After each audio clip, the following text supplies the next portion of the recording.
Pemerintah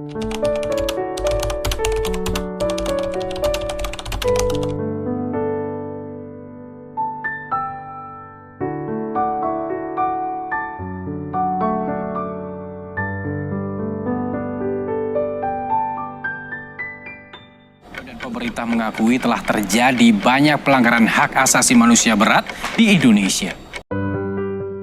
Mungkin beberapa dari kalian udah tahu apa itu hak asasi manusia atau yang biasa disebut dengan HAM. Kami dari kelompok 2 akan membahas terkait pelanggaran HAM yang terjadi di Indonesia. Indonesia adalah negara kesatuan yang berbentuk republik dan menganut sistem pemerintahan presidensial. Pastinya dalam suatu negara terdapat hukum yang harus dipatuhi oleh setiap warga negaranya. Indonesia memiliki sumber hukum tertulis yang harus kita taati, yaitu Undang-Undang Dasar 1945.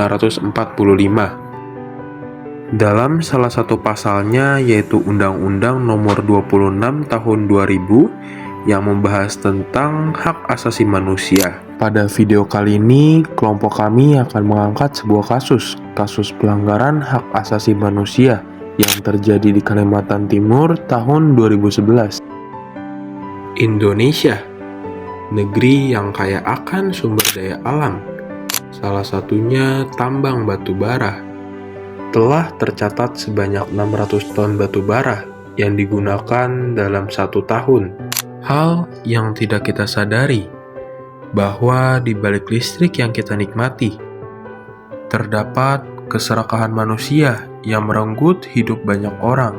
Terjadi banyak sekali pelanggaran hak asasi manusia yang berkaitan dengan pertambangan batu bara. Contohnya di Kalimantan Timur, khususnya Kabupaten Samarinda dan Kutai Kertanegara, merupakan salah satu daerah yang kaya akan batu bara. Banyaknya lubang yang bertambah akibat penambangan batu bara terus merajalela dan memakan banyak korban tak bersalah.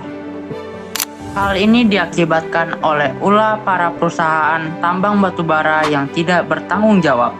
Padahal, mereka sudah membuat kesepakatan untuk mereklamasi atau menimbun lubang bekas tambang yang telah mereka buat. Selain itu, banyak rumah warga dan fasilitas umum yang rusak akibat wilayah pertambangan yang sangat dekat dengan pemukiman. Kalau sudah disebutkan dalam peraturan yang dibuat oleh pemerintah bahwa wilayah tambang setidaknya harus berada minimal sejauh 500 meter dari pemukiman warga. Namun, mereka hanya pintar secara otak karena tahu cara untuk mengorek dan memanfaatkan sumber daya alam, tetapi tak memiliki hati nurani dan memilih untuk mengingkari janji.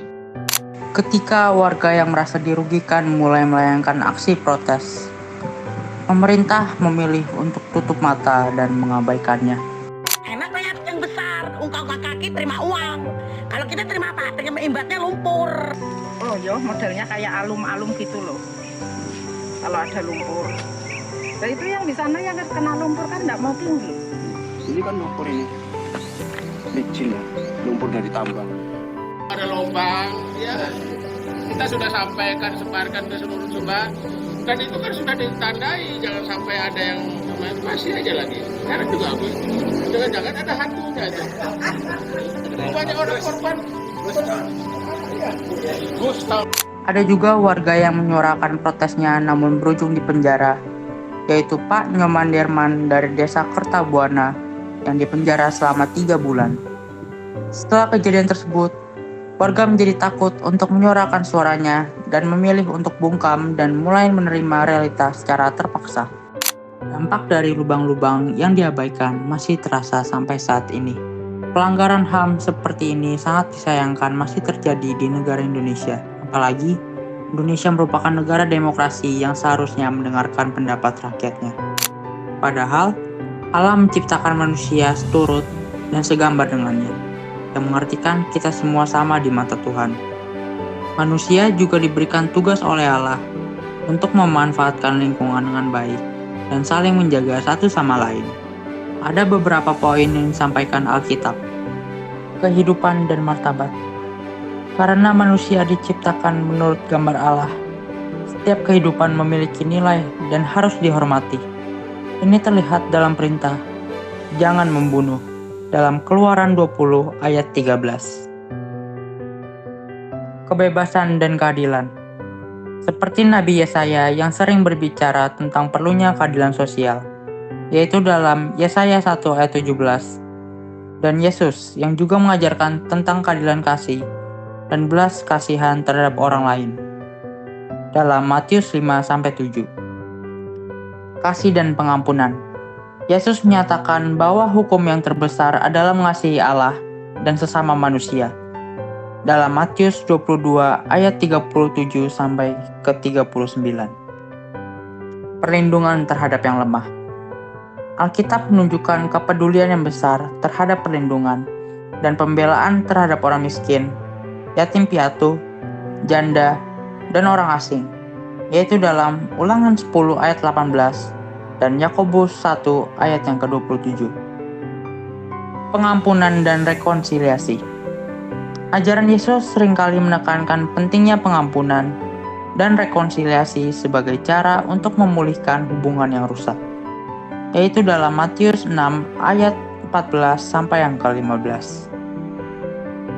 Secara keseluruhan, pandangan Alkitab tentang HAM menekankan bahwa setiap individu memiliki nilai yang tak ternilai karena penciptaannya oleh Allah, dan oleh karena itu harus diperlakukan dengan hormat, keadilan, dan kasih.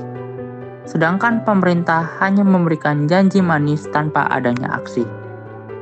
Di kehidupan sekitar kami pun pelanggaran HAM kerap kali ditemukan, seperti catcalling, merekam atau memotret tanpa seizin orang tersebut, dan penutupan tempat ibadah.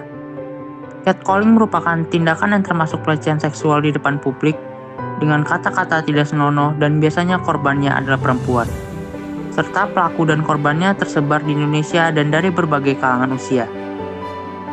Merekam atau memotret orang tanpa seizinnya bukanlah tindakan yang baik karena dapat mengganggu privasi dan kenyamanan orang tersebut.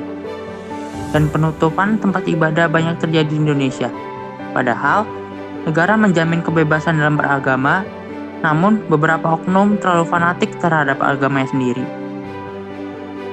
Namun, pelanggaran HAM juga seringkali kita lakukan tanpa disadari, seperti mengkritik hasil karya orang lain secara berlebihan atau bahkan merendahkannya yang menyebabkan mereka kehilangan kepercayaan diri. Mengatasi pelanggaran hak asasi manusia memerlukan pendekatan yang komprehensif dan berkelanjutan. Berikut adalah beberapa solusi yang bisa diimplementasikan. Yang pertama, peningkatan kesadaran dan pendidikan HAM. Meningkatkan kesadaran tentang hak asasi manusia melalui pendidikan, kampanye, dan pelatihan di sekolah, komunitas, dan tempat kerja. Yang kedua, penguatan hukum dan kebijakan. Memperkuat kerangka hukum yang melindungi hak asasi manusia dengan memperbarui undang-undang yang relevan dan menutup celah hukum, serta memastikan bahwa hukum yang telah ditetapkan dapat ditegakkan dengan baik. Yang ketiga, keterlibatan masyarakat dan korban. Melibatkan masyarakat dalam proses pengambilan keputusan, terutama yang terkait dengan kebijakan HAM. Memberikan dukungan psikologis dan sosial bagi korban pelanggaran HAM juga harus dilakukan. Pelanggaran HAM adalah tindakan keji yang tidak memanusiakan manusia. Memang terasa berat, tetapi ampunilah mereka yang pernah melakukan pelanggaran HAM, seperti ajaran Yesus, untuk mengampuni sesama, dan janganlah kita menjadi pelaku pelanggaran HAM, melainkan harus menjadi terang dan garam dunia. Sampai jumpa dan God bless you.